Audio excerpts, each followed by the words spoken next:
Suicide Squad destroys all August records, and there's so much TV time news, we might need another show today on DC Movie News. Welcome to Popcorn Talk, featuring movie discussion, news, and interviews. Popcorn Talk. We talk movies. And now, here's Popcorn Talk's DC Movie News. Hello! Hey. What is up, everybody out there in the DC world? Wow, today the news just kept on coming. I'm Adam Gertler. I'm so happy today to be joined by Alana Jordan, cosplay queen herself. Hello, welcome back to the show. Hey, thanks for having me. I'm excited to be here. Yeah, I'm excited to have you too. I want to hear all about your Suicide Squad opinions and everything else. Yes. So, yeah. And of course, that other gorgeous female that I'm burdened to be next to is the crown jewel of the DC universe, Miss Roxy Striar. Burdened? I was being It was facetious. sarcastic. Oh. That's sarcasm. I forgot. I haven't been on the East Coast in a long time now. I know. We wish Mike Kalinowski and Johnny LaQuasto could be here, but they can't. But if I had to be with anybody, gorgeous ladies is not so bad. Come on, who's jealous of me? Only everybody? What is One, up? two, buckle my shoe. Holy understatement, Batman. Yeah, Okay, exactly. I cannot believe that going right into this show, like up to the minute we came on here, there was still news dropping. Couldn't even keep it coming. No, could not even stop. So, you know, it's going to be very difficult for me to wait all the way until the end to get to TV time today. we got to move through it, but I mean, there is so much stuff to talk about. Thank you, Adam Sloan, for reaching out to us, too, friend of the show, for trying to get us a lot of these last-minute news items that just kept pouring in. I had a great week. I just want to say, as some of you know, I was with, I do sausages with Doghouse in one of my lives. I'm a chef for Doghouse.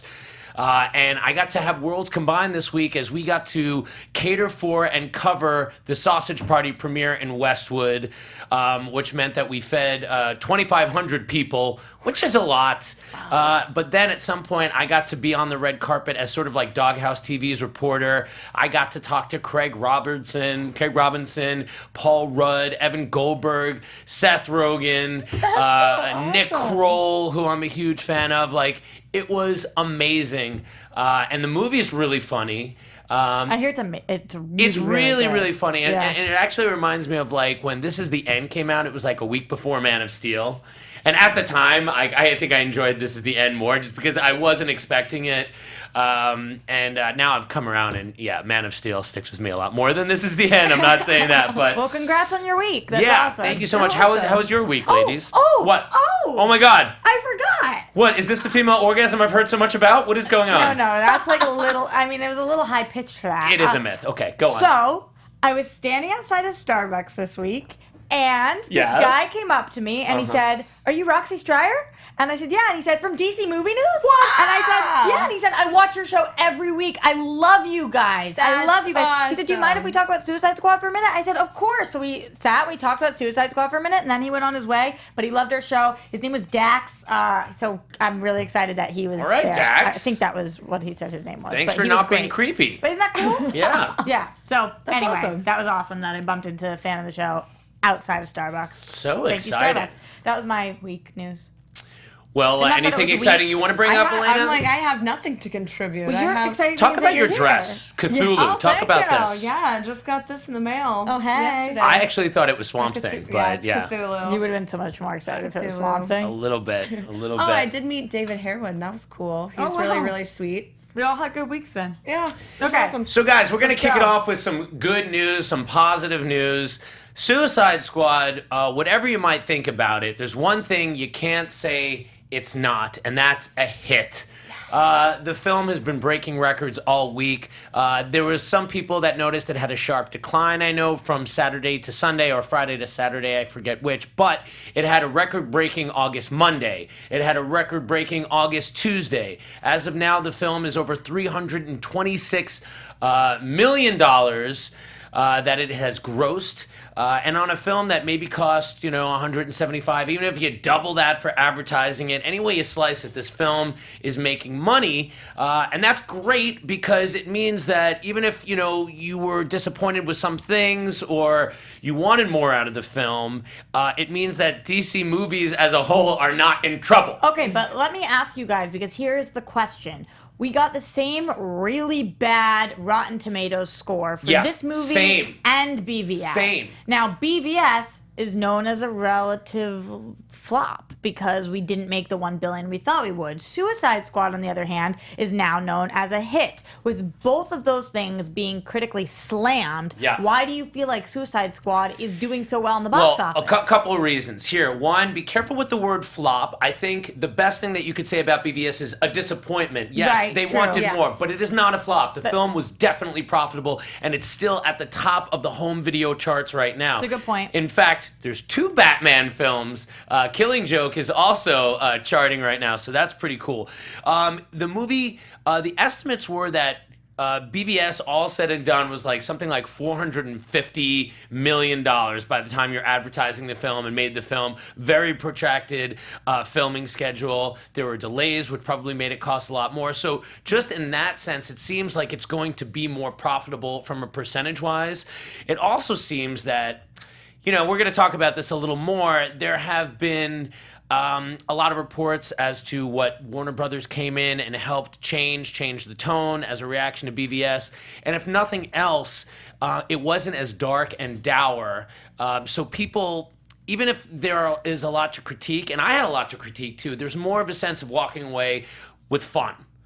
With a smile on your face. I definitely agree. I think another big aspect, too, is the merchandising. Because for the first time ever, when I went and saw Suicide Squad, they actually had a merch table in the movie theater. I'd never seen that before. And they were selling... People were coming out of the movie, had a great time. What kind of stuff? There's $45 Suicide Squad sweatshirt. $25 t-shirt. It wasn't like Harley Bat, nothing like that? It was t-shirts, commemorative. I went and saw Not to mention Hot Topic, I think, is full of, right? Yeah. That was a big thing I was going to say, too, was the Hot Topic partnership. That was something, you didn't really see with BVS. You didn't have the huge marketing push. You didn't have 50,000 cosplayers all lined up to be Gal Gadot, but you do have that to be Margot Robbie. So I think part of that too is nobody's doing the Enchantress dance like Adam. Oh God, I love that people have caught on to the Enchantress dance and started doing it because I was like, what's going on? But at the same time, I thought she was really hot. I mean, so it's I thought this is the stupidest villain I've ever seen. I don't know what these people want. And then there seems to be a video game character walking around there. But man, she's a good-looking girl. I mean, she's gorgeous. She's a model, but was it the dumbest villain of all time? Maybe. You liked her?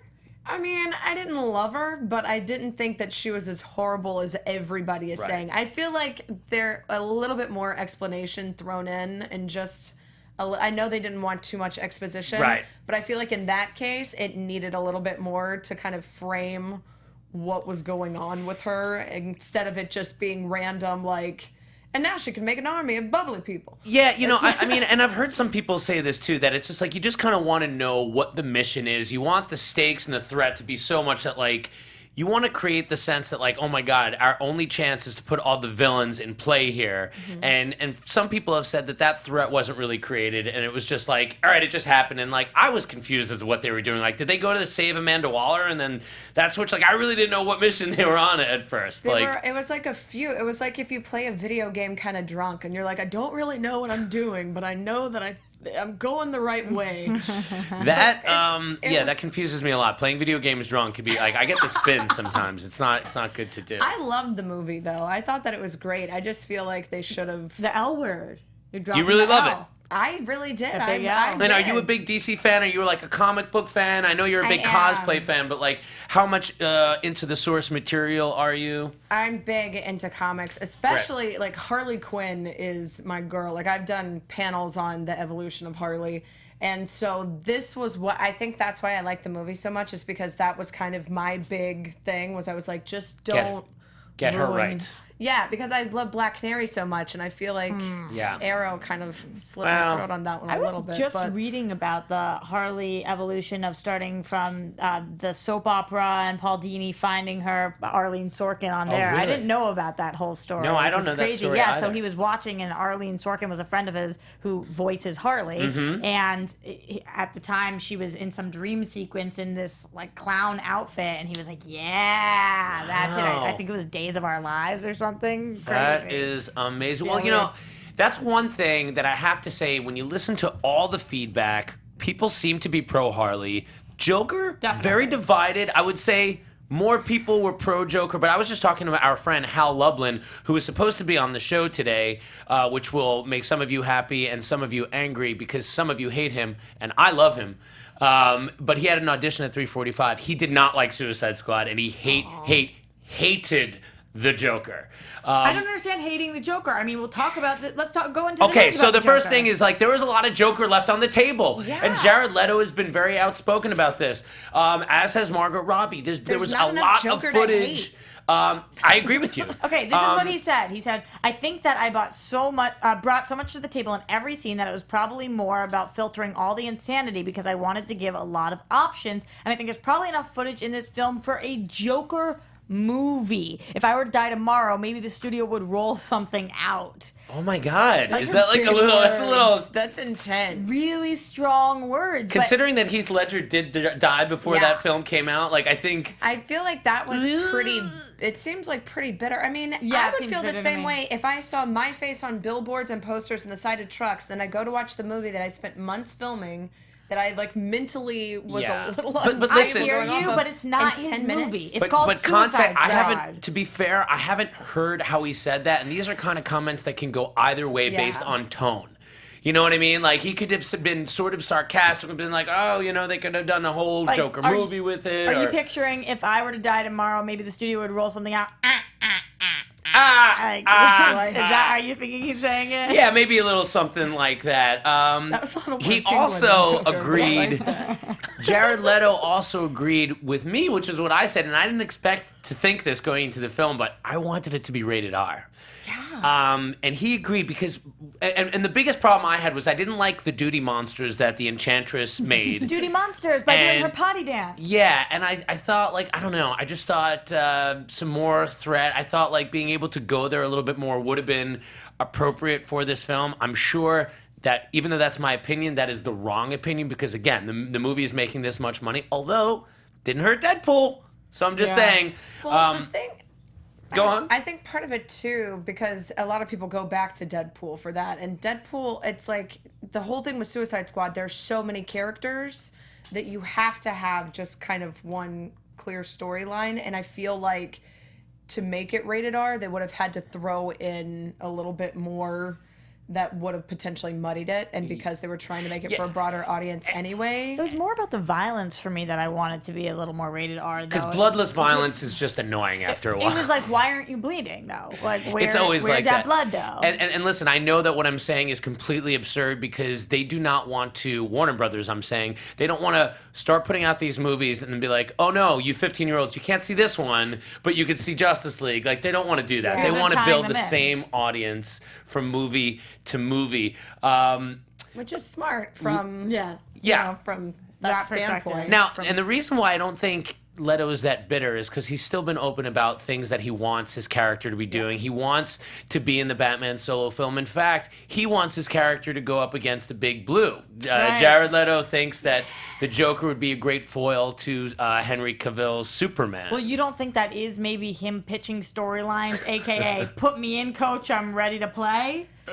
Well, I feel like a little bit too, because at this point it was almost like all of the interviews he was giving before Suicide Squad was, okay, you guys, you trash talked Ledger too. You trash talked a lot of people. We'll see. We'll let the studio speak for me when they release the movie, and Yeah. then he's like, they got my back, and then they're calling it a cameo appearance now. Like a lot of people, because of how short it was.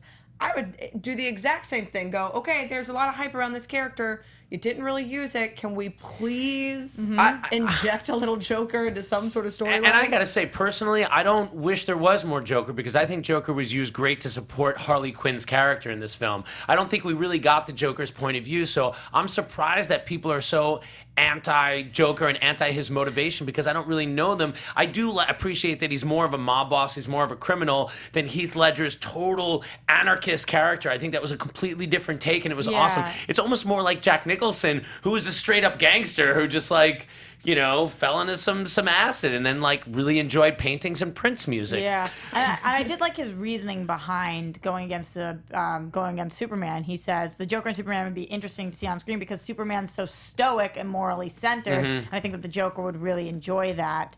Superman's the classic hero and Joker is the opposite. Any classic hero would be really interesting. I still wish, I still am not thrilled with Luthor, and I feel like there was too much crazy in Luthor. No. Because now I feel like compared to the Joker, it's like there's too much similarities there. Like I don't know that I like the dithering, blithering like Luthor, like who's just manic and insane. Like I want a cold, calculating, cool Luthor that is, you know, very opposite of the Joker. So for me, that characterization still is not a favorite of mine. Okay. Another big fan of Jared Leto's Joker is his co-star Margot Robbie. I mean, how crappy would it be if she wasn't? If she was just coming out like, nah, that dude sucks. Yeah. So. Well, especially after she got so much screen time, too. A lot. Yeah, and I think very disproportionately so. Arguably, the most pressure was on getting that character right. It had the most hype before the film. People are aware of Harley Quinn. I don't think the studio even realized how big. I feel like same thing with Deadpool. Like this character that people have been cosplaying for 20 plus years that people are in love with. Yeah. I don't think they even realized. I think they were thinking the Joker was going to be the standard of how people judged it. And it wasn't until they started releasing some of the marketing and people were like, we can't wait for Harley, that they were like, oh. Which is such a victory for women right now because when you've got things like Ghostbusters that are really doing poorly or Enchantress, everybody's hating the female villain. Yeah. It's really nice to have Harley here. But this is something I didn't know, and I don't even know if we ever touched upon this on the show. Well, let's touch it. So much longer Let's ago. touch it now, guys. Do you know We're going to touch. They offered the role of Harley to Emma Roberts, and she turned it down because she was filming Scream Queens. And they offered her the role, and she turned it down. What? There's a lot of other people that they were looking at, but they straight up offered Emma the role. Can't believe that. And doesn't seem like a big enough star. It seems like such a... Well, but Margot Robbie, her name was huge after Wolf of Wall Street, but she wasn't, like, in everything. She wasn't a huge star. I just can't picture Emma doing that. I just can't picture her. I think it would not have worked. Yeah, I think it would have been a different direction. Especially if it was paired with Leto's Joker. What do you ladies think about the I know my favorite image of the film is when she jumps into the vat of chemicals and then he like looks at himself and then I love the way he just like flies in there. Me too. That shot of him flying in is just the best thing. But what a harmless vat of chemicals that all it does is like slightly bleach your skin and give you a permanent paleness. Like there's no distortion, there's no like facial, like it really was like the best possible vat of chemicals to dive in. Like let's go in together. Just kind of thing? the pigment removal acid. It doesn't like, you know, cause the, you know. It doesn't, yeah. Like at least, you know, in Tim Burton's Batman, like his face got warped and like the rictus grin and all that. It's the ultimate irony that Tim Burton is the one not doing the whited out makeup for the first time. Exactly, right? That's true. Let's see. What else? So I will say one thing about the Joker, though. Please. Because if they are going to be doing the sequel that Margot Robbie is talking about, that she's funding, that, you know, they're already, they've lined up the writers, the directors, they've got everything to go, and they want it to be set female-focused, either Birds of Prey or her relationship with Ivy. The Joker was not odious enough, I think, in this. What do you mean by that? Because he loved her back. And in the comics, she's pregnant. She has a baby. She's gone for a year. She comes back. He doesn't even notice she was gone at all. In the time that it's a different relationship. It's a completely different relationship. She'll walk in if he doesn't get what she's doing. Yeah, and it's supposed to be like the ultimate her breaking free from this abusive relationship. And instead, you know, you're seeing all these people now like Joker Harley #relationship goals, and you're like, you keep saying creepy. that word. I'm not quite sure you know what it means. One thing that you could say is like this is not a Josh Trank situation. Or even Zack Sneider. I mean, Ayer has been a really great company man supporting the cut of the film. He made some comments about the alternative cuts, and there was a lot of different movies. He said the original script started in Bel Rev. It was more of a linear story at first. I think they focused more on an Enchantress in an original version, it's been said. He also commented that the Joker owes his damage tattoo to the boy Wonder. Basically say, now this is kind of weird, like that they just kind of like accept people because audiences at large don't know that. Like, isn't that something, do you think that that's something that should have been made a little bit more clear for audiences that the Joker killed Robin or? Any sort of flashback would have cleared that up in I mean, just show Batman smashing his teeth and then boom, now he has a grill. Okay, that's explained. Then like, I kind of would have liked that. I would have liked to see a bloody mouth. It would have been cool to see like even the transition, like if they had the camera on the fist to the mouth and pull out, then now it's the grill, like just a passage of time. What you wouldn't want to see is that happen and no blood in the mouth. So if we're gonna keep it PG-13, and we're gonna get that, and I know you can show blood in PG-13, but I don't know if it's like as a result of gunshots or stabbings or exactly how It's all subjective. It's the rating system is all based on a bunch of actually, I know comedian Mike Birbiglia was very noted this week for criticizing the PG-13 rating for Suicide Squad. Well, his film, Don't Think Twice, which I hear is amazing and I'm going to see, is about, there's some pot smoking and things like that, so there's not a lot of violence in his film, and he gets an R rating, and this film gets a PG-13.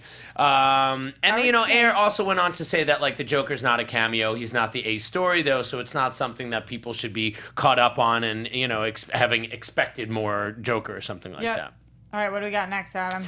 Okay, moving on. Let's see. I lost my little thing here. So let's talk about Let's talk about the creator of the Suicide Squad, John Ostrander, not pulling an Alan Moore here and not saying disassociate myself from this work. He says that critics were biased and not like the film. Yeah, so I got the quote here. Okay, what did the man say? My problem is that, at least with some of the media reviews, is that the critic is also tired of superhero and tentpole films and overtly or covertly would like to see their end. Look, I get it. They have to see all the films out there and they must be tired of all the blockbusters. But basically what he's saying is like these people are kind of done with the genre, which would make sense if they were giving bad reviews to the Marvel movies. Right. Civil War, Deadpool, both were reviewed very well. Right. And they did a better job at pleasing larger audiences. You can't argue that, like whether you liked it or not. I will say that I think DC is taking bigger swings, and I think they're continuing to dial it in. I think there was only so much course correction that could have been done with Suicide Squad, which had already deep into production before Batman v Superman was even released. So a lot of the changes and the learning is going to be reflected in Wonder Woman, in Justice League, which we see, and despite BVS's reaction, Wonder Woman still was the big talk trailer coming out of Comic-Con. Justice League still won people over. So I think the reason why it's so exciting that the film is a financial hit, it means that people are still going. And now if we can make the films better and so that they appeal to more people, I think that's only going to make everybody happier, and we're going to get more different types of DC films moving forward. Different strokes for different folks. Now, I know this exactly.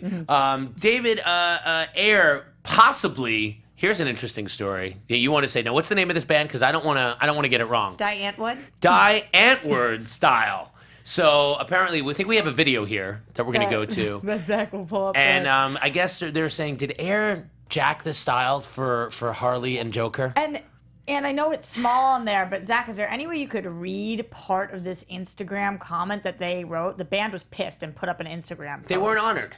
No, they were pissed. They were like, "This is our unique style." Zach, is that possible? I can try to interpret. Okay. Yes, David Ayer, you jockin' our style, callin' Ninja up before your movie came out, pretendin' to be down so it looks okay when you bite our black and white graph style and our opening sequence to shinawam and all the little tiny details you nibbled dat other people won't see, but we notice. Okay, great. That is exactly Yeah. how they said it too. Like, Those guys should have been in this film. I'm reading they that should definitely verbatim. be on the Suicide Squad. I want to hear that. Okay, but you gotta look at this video because I was like, all right, they're probably like exaggerating. Not so much. Okay, I okay. mean, I have actually not seen this yet, so I'm very Just excited. Not so much. Like the watches. Jockey. To copy, where are To they copy from? the likeness of something like that. Okay, so this one, whatever.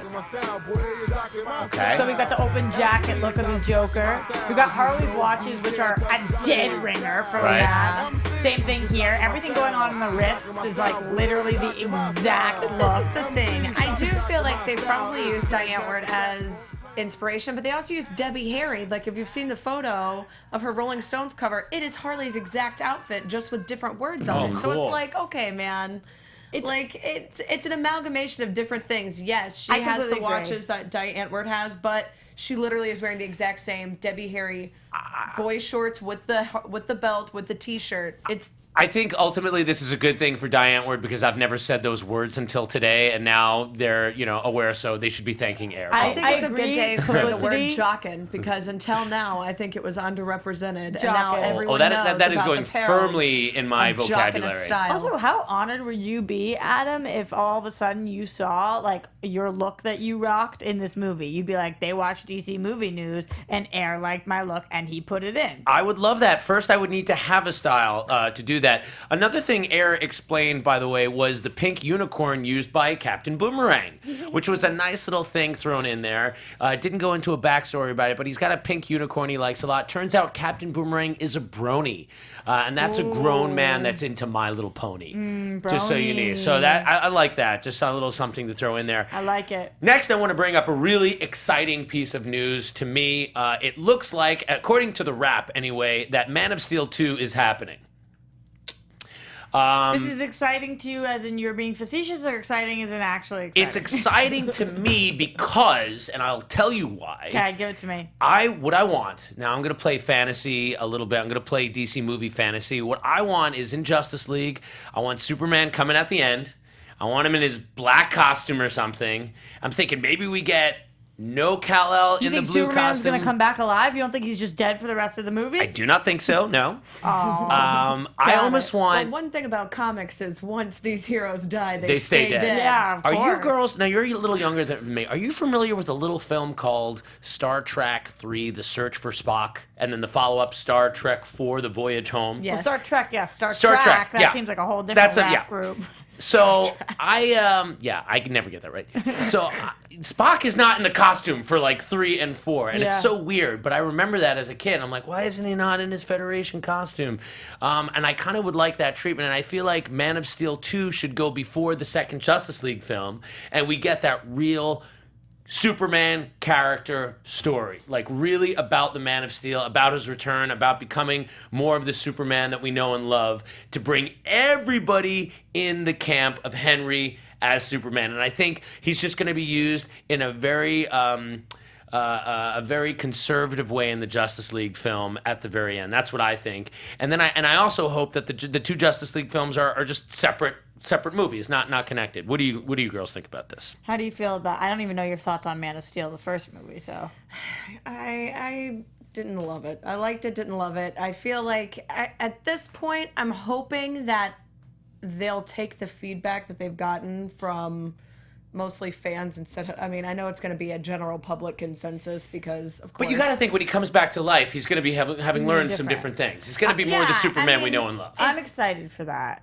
I am excited to see the new spin on it, but I'm worried that they are going to hold back instead of really, because, as you mentioned, DC does take some big swings, but Yeah. sometimes I feel like when they get a lot of backlash for things, they'll be like, okay, well, let's rein it in a little bit. And I don't want them to rein this one in at all. Like, I want the big swing. I want to see something So- that is different than what we're expecting. Of our big three, it's been no secret on this show that Henry Cavill is my least favorite between Gal and Ben. So if we can get Henry to give us a different kind of performance, which I'm sure the direction will take it that way based on everything that we Yeah. know, then I will be excited. But if we get more of the same, why are you giving us a Man of Steel? Yeah, too? I don't think there's a chance that it's going to be more of the same. I definitely think, and then people have even made say, like David Ayer was even saying, like, Zack Snyder's heard your comments. Like they're hearing us talk, and I think Cavill is great. I think if there's anything that you don't like, I think it's because of the material he's been given. I think he's dynamite. He might be my favorite of the big three right now. Because I'm not. That is a bold-faced lie. That's a No, bold-faced lie. because I haven't seen Over enough of Gal to say Okay, like she's my over favorite. Ben Affleck's Batman, over Batfleck. Yeah.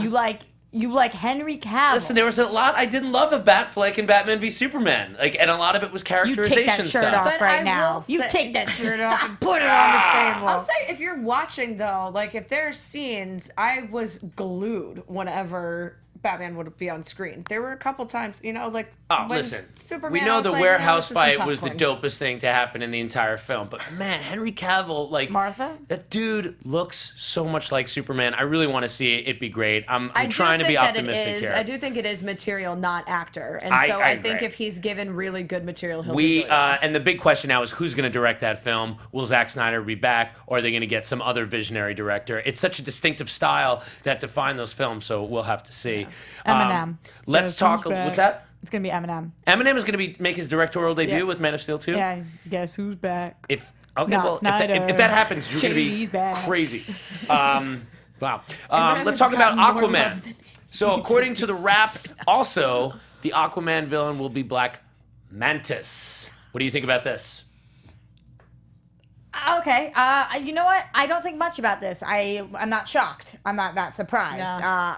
I thought that this might be happening. We've talked about this many times. This is happening. Aquaman still seems very far away to me. We have a lot to do to get there. I'm still focused on Wonder Excuse Woman. me, I said Black Mantis. I meant Black Manta. Manta. Yeah, Yeah, sorry. I know.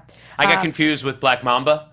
I was thinking. Oh, yeah. I mean, I could see, or like also maybe you wanted to kiss Black Manta, so Mantis, like a kiss at the end. Yeah. You feeling for him a little bit?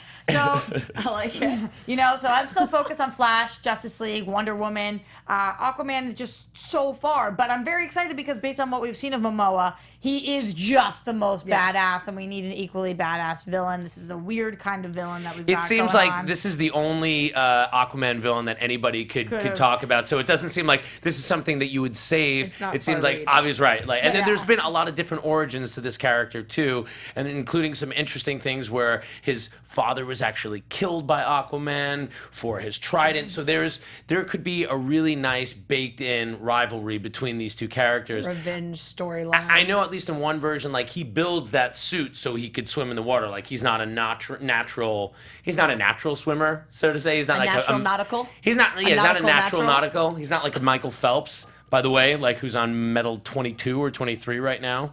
Amazing work going on in Rio right now with our. Do you think Michael Phelps will get a cameo in Aquaman? Because it seems like That's if what I've anybody been should. hearing. Yeah, Yeah? that's what I've been Is that what your hearing, sources for tell sure, you? Yeah, and then he's just going to be blowing pot smoke out of the side of the water. Good for him. Pot smoke. 'cause that's James what you have to Wan call it. responded to these rumors about Black Manta, and he said, I don't know where the rap is getting their information. I have no comment. My comment is no comment, which seems to me like... James Wan is killing it for me, though. He's doing great. Everything he says, I'm just like, I love the way you phrase that. Do you have his quote about how he describes Aquaman and how he fits into the world and everything? Let me pull that up. Wow. So a little bit what he was talking about is he's worked very closely with Zach on BVS, at least in developing how they move. Also, he wants to see what happens in Justice League, and he's a part of that process. He talks about how they're going to communicate underwater, This is what I got. because when your lungs are filled with water, you can't really talk. So talking about it This being is a the quote that you're combination. talking about? Yeah, I actually think it's a brilliant move on Zach and Co to cast someone like Jason. Immediately, the whole cast, the whole joke aspect of Aquaman goes out of the window. Yeah. You have such a muscular, superhero-y character, and one that is almost, to me, in some ways, I look at him like he's kind of the Wolverine in some respect, which Yeah. is interesting. Speaking of which, cool thing you've got on there. He's the outsider who gets pulled into the world, and he kind of doesn't want to belong, and he was doing his own thing, and he prided freedom above everything else. That kind of plays nicely into his character. He's like a reluctant superhero, right? He's the reluctant king, basically, or would-be king. The reluctant king, the would-be king. That, to me, means that there's a great sort of arc. Like, I don't think we're going to find him as the king of Atlantis and all this. Like, he's a reluctant hero. He's more interested in, like, bringing fish to these little villages and things like that. Like, it's, again... It's like a Hercules story. I'm all about it. It's really, yeah, exactly. It's a great Hercules story. And I like the Wolverine comparison, like, kind of like the bad boy of the group, the reluctant have him one. like an island god almost, like all based off of like the old island tribal things instead of like traditional like... Yeah. My fast swimming tights, Aquaman. And did you hear he's possibly going to be the Crow? I was in the chat. That's what they were just talking about. Yeah, so he is talks to be the Crow, and there's a good chance that the Crow movie will come out before the Aquaman solo movie. I mean, I think would that's be crazy so to be two weird. big I know. headline heroes like that, but more power to him. I mean, I think he'd be great as You the don't think Crow. that'd be a little distracting? as possible? You know, I mean, who am I to say? Like, as the audience member, maybe, but for him, I say, go get it, son. You know, I mean, I was sorry that his Conan didn't work out better than it did. Before we move on to anything else, I wanted to let you guys know that the show today is brought to you in part by Blue Apron. If you've ever heard us talk about this before, I am a chef as one of my actual jobs, and I love Blue Apron. Their mission is to make home cooking accessible to everyone, no matter what level of a cook you are. They use more sustainable foods. They set the highest standards for ingredients. They build a community for home chefs. They've established partnerships with over 150 local farms, fisheries, and ranchers across the United States. The beef is raised humanely. The seafood is sourced sustainably under standards developed in partnership with the Monterey Bay Aquarium Seafood Watch. Chickens are free-range. Pork is raised naturally. Regenerative farming practices are used for produce. It can be delivered to 99% of the continental U.S. and 99.5% of food deserts. This is an amazing thing. They give you meals that average $10 per person.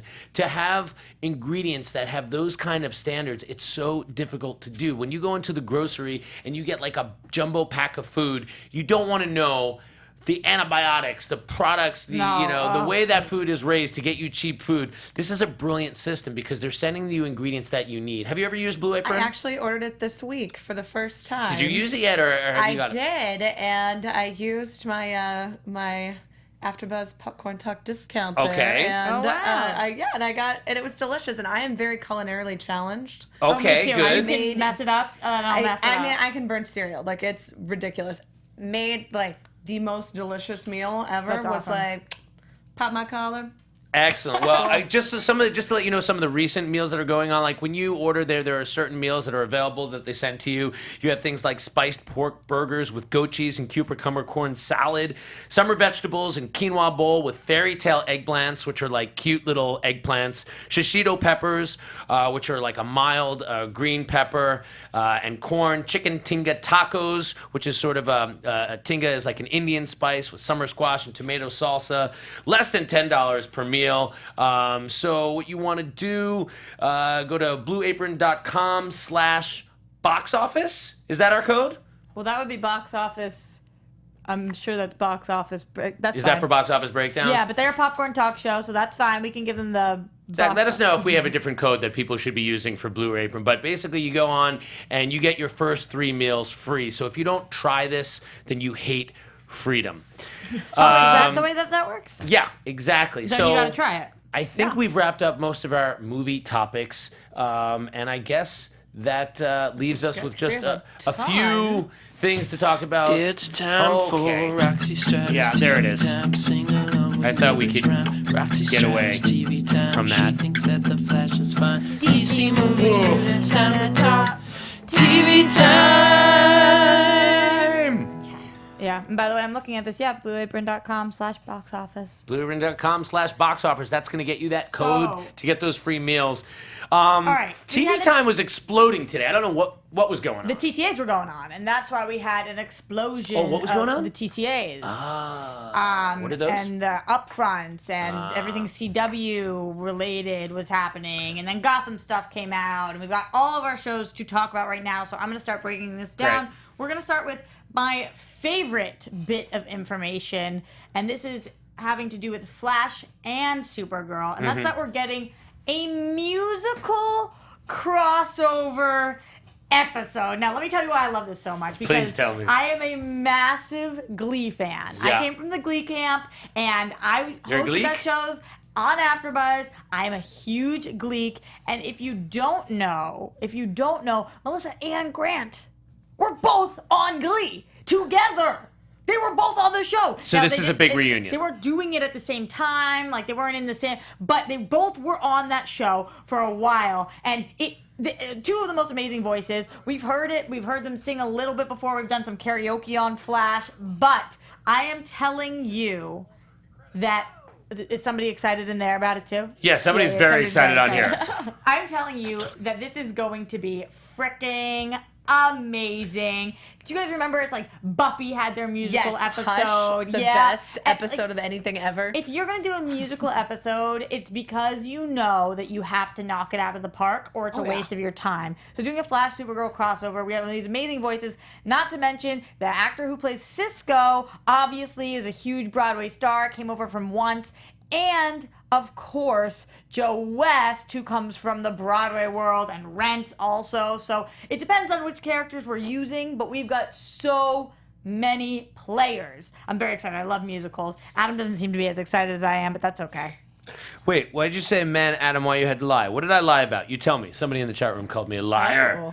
No, I think maybe lie down. Like you were just lying on the computer. Maybe. No, Roxy's saying that Glee is great. I actually don't hate this news because it reminds me of those like weird, crazy one-shots that like DC would do. Yep. Where you'd have like, a random like Olympic athlete or someone teaming up. Like these. DC was so great, like especially in the 50s and 60s, about just like so many. They were non-canonical.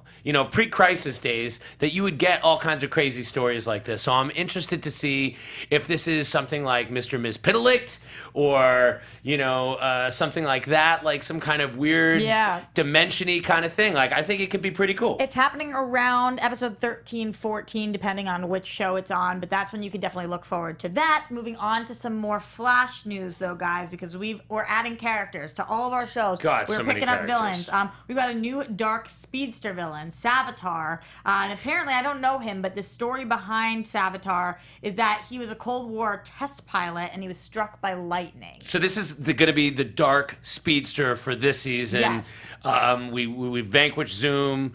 We vanquished Reverse Flash. Well, we never know because Flashpoint, Right. we don't know who's even in play anymore. So we don't know if this character is going to be happening during the Flashpoint stuff or after the Flashpoint stuff. No, not sure, but I know the Flashpoint stuff isn't taking up the whole season. So we're only going to have Flashpoint stuff for a little bit. And I don't know if we did a news item on it, but somebody from CW did report that Flashpoint is going to affect some of the other shows. Yes.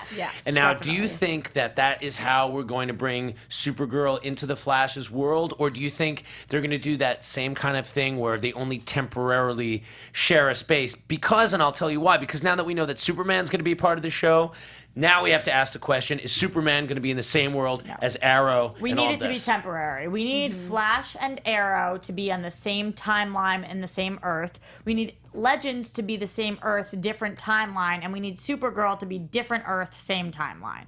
That's Yeah. what we need to stay. What do you guys think in the chat roll? Do you think that Supergirl and Flash are going to permanently share a world with Superman, or is it all going to be alternative? Alana, you seem to think that there's no way. Yeah, I don't think so. I Too think complicated. I think that would be too complicated. I think just for logistical purposes, Seems I like- think they would have it as a temporary storyline, garner some attention, and split off individual storylines. It now seems that like they a have lot the of hype. people in the chat roll are kind of reflecting what I had thought was like, it's just a lot of speedsters. Yeah, it's a lot of You know, speedsters. it's a lot, all right? Especially because we know we're getting Wally, and we'll see what happens with Jesse Quick. Yeah. But moving on to more Flash villains that we're getting. We're getting Mirror Master this season, and he seems like it's going to be That's a big Flash villain, It's yeah. a huge Flash villain, but it seems like this is going to be for most of the season, as Mm-hmm. opposed to the Dark Speedster. I don't know how long he's going to last. Mirror Master seems like they're going to play around for a while, so it's exciting to see that.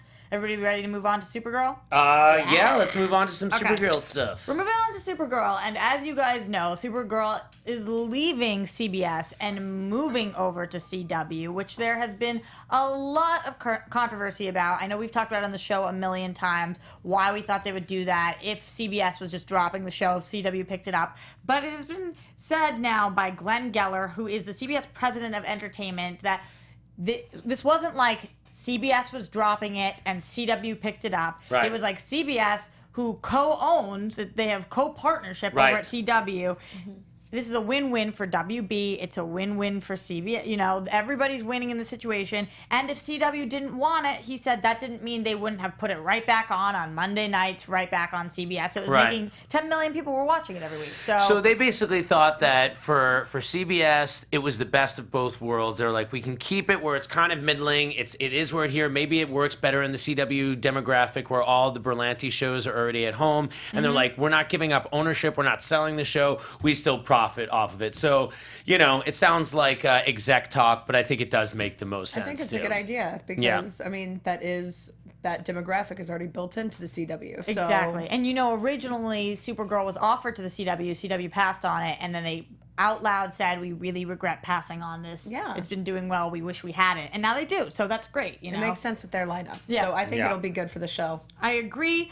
More exciting news on Supergirl. Kevin Smith is directing an episode. So we know he's also directing 3 episodes of Flash this Right. season. But he's 3 or 4. You say.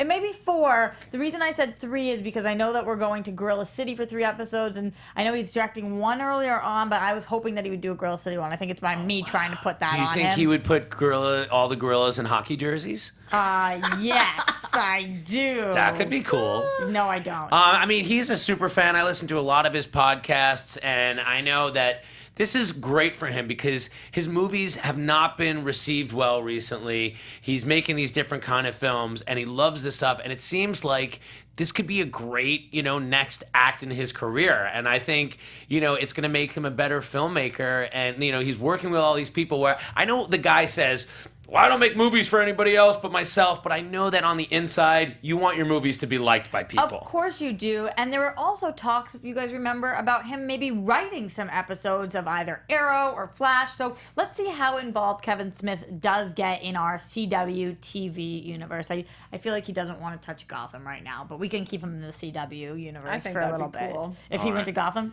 Well, I think if he just wrote in general, just like popped in and was a regular writer. And So director. much more TV news to get to. What else is it? What do we have? What still else? on Supergirl, Chris Wood's playing Mon-El, who is an Mon-El. which is a alien race similar to the Kryptonians, the Daxamites, and he's going to be kind of similar to Superman. But I love him because he comes from another CW show, the Vampire Diaries Originals world. So this is exciting to me because he's creepy AF. So I'm confused because he's a Daxamite. His weakness is lead, which is like similar to Kryptonians that have an aversion to lead. They can't see through it. But Right. what I'm curious is about his last name is L. So is he Yeah, from the I don't House know. of L? I don't know. Do you guys know Mon-El? I'm telling you, that is a hole in my DC game. I don't know Mon-El. I love the look of the character, and it's a total Superman colors, but opposite, blue cape, Yep. red costume, Yep. kind of cool. This guy is very, very creepy, though, so we're going to see some weird things, I bet, coming. But we've got more casting for Supergirl. The last one, Miss Martian, who's everybody in the chat has been talking about this whole time, being played by Sharon Leal, who I don't know, but oh my God, she's a looker.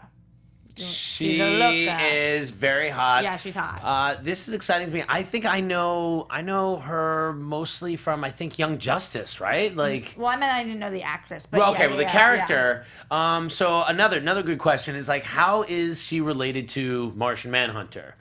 Familially? From are you saying are they familiar? Are they or cuz? family? Familially. I know. Shame on me. Okay. Shame on me not knowing Mon-El. I apologize. At least I'm being I honest. thought Mon-El was the half brother. They said. All right, let's move on to Arrow, because I know you're really excited about your man Dolph. Okay. Yes, I am. And I still. I was not a huge fan of Arrow last season, but what I have heard that they're doing this season is that Speedy's going to be out. What's his name? Diggle is going to be in the military, and it's just going to be like Felicity and Arrow, back down to the two of them as being the only. But then we're bringing in all other people, other players. copycat vigilantes, but not on that team. And that I kind of like. I like that dynamic. That Felicity was because we saw in the trailer, the guy that was working for Felicity that created that thing that got her leg back. Yeah. He's like training to be a hero now too, and right. trying to be part of the team. Yeah, he's going to be something. Yeah, eventually. Yeah, so he's going to get some powers. But then I thought I heard that we were not doing any more flashbacks, but now your boy Dolph is supposed to be in all the flashbacks. Yeah. So this is the last season we're going to get flashbacks. Yeah. And Dolph Lundgren is going to be in the flashbacks, not to be brought up to the present, or maybe they're just keeping that secret. They haven't said anything about the present. They've just talked about the flashbacks. That is exciting to me. Yeah, it is exciting. A lot of people are calling KG Beast. Do we have a KG Beast in the CW world? And I don't think we do. That's a good call. You want to see that because he's Ivan Drago, and he'd dust off that 1984 Russian accent again. Cool. That would be very cool. All right, let's get into Legends. Okay, Legends of Tomorrow. We have a 13-episode order. Which I think is great. Which is absolutely awesome, and CW is moving in this direction. That's what we had last year for Legends. I think we had 13. Maybe we had 16 last year for Legends, honestly. You guys let me know in the chat. I don't remember. By the way, people are pointing out in the chat roll right now that for Max Landis's Superman pitch, Mon-El is featured, and I will definitely check that out. I always love to read the wild rantings and ravings of Max Landis. He's a fun character. I also like that the chat thought that I was saying that there's a dolphin on Arrow now. That's what we're doing. Dolphin. Yeah, dolphin. there is. That's what I was trying to say. A very intelligent mammal. Yep, dolphin.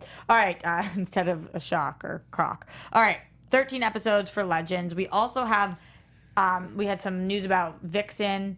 Oh, thank you, Zach. Yeah, there were 16 eepisodes of the first season, so we cut back to 13, which is good because that did end up dragging a little bit, I felt like, in Legends last year. Vixen, who we know is not recast, but they have a new Vixen coming in. She also came over from CW Vampire Diaries World, and apparently she's kicking butt. Looks awesome. So it's a different character with the Vixen powers. Right. I know they just released an image of her beasting out, and Different we're time, going to see that. Yeah. This is very exciting. We're getting into this World War II era Justice Society of America that's going to be happening on Legends. Legends to me is the most exciting show because it could go anywhere, it could do anything. It's got the time travel. It just doesn't seem it doesn't have to exist on the same plane of reality as all the other shows. And everything that is all really exciting. So more casting. More casting for Legends. Yeah. People are calling it. They want you to talk about Lance Henriksen. Yeah. So Lance Henriksen. Go ahead. What were you saying? No, go ahead. No, it was a creepy whisper. I wanted to know. No, I was just saying his name in a creepy way. Oh. You just have to say it. This guy he's a character actor that's been around forever. Okay. I like the way you do it best, though. Obsidian. Adam, join us now. What? Obsidian. That's scary. Definitely creepy. Cast on Legends. And that was pretty much the casting for Legends. Just in general. So, but also about Obsidian, I think typically, or at least in some iterations, this is a younger member of the JSA. But again, like we were talking about with Legends, this is obviously he's an older guy, so he's going to be an older version or relative of Obsidian. We don't even know what year we're in. We don't know where we are. We don't know when we are. So we've got a lot to figure out. I agree with George McInnes. I like Legends. I don't know. I like Legends too. I think that 13 episodes is a very good amount. I also always think that it's easiest to like the first season of any of these shows. It's like when you get to 2 or 3 seasons, because they're so long sometimes, it's really hard for them not to be repeating themselves. Well, that's why I think, it is good they cut it back a little bit because they can do a more complete I think that's a better way to go. I wish they were all 16 episodes. I'm really nervous to say this because I don't remember whether it was you last week, Adam, or whether it was Mike that was really pushing for this. But the rumors that CW is getting a Batman were squashed. Yes. They were squashed. CW is not getting Batman. I know we talked about... This makes me very happy. Oh, so really? Mike was the one who was really pushing for it. Yeah, Batman. I don't want it. I don't want it. I want to keep some things special. I want to keep some things pure. Sacred. Yeah, I don't want to see Batman on TV. I don't. So this Batman's been on TV. Unless it's played by Adam West, I don't want to see it. This is what Eric Goldman tweeted. Rumors that CW show are trying to get Batman are not true, says Kreisberg. #TCA16. So it seems like that was just squashed like a little... So we get plenty of animated Batman where he can do anything. Batman looks great in the movies right now. Mm-hmm. We don't need to overdo the Bat. That's just my opinion. So let's leave CW land for a second and let's go over to Gotham. Oh! Because Gotham got a lot of casting news, And one of these pieces of news is I don't even know whether to call it sexy or a little too young. I got all different kind of weird feels when I saw Poison Ivy. You're talking about the girl that played Ivy in the first couple of seasons has now been recast. Post-pubescence. And this is what she's looking like. So it's like she's totally hot. She's very young looking. I don't even know. This was the first image of her. How are you guys feeling?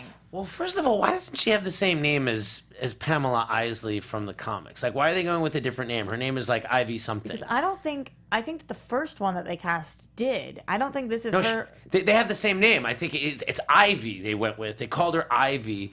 So it could be this kind of thing that Gotham kind of does where they said, and I know we're going to get up to this in the next story, that like a lot of the classic Batman villains that they're casting are actually early iterations and not necessarily the same version that the Dark Knight eventually faces. Yeah, that's true.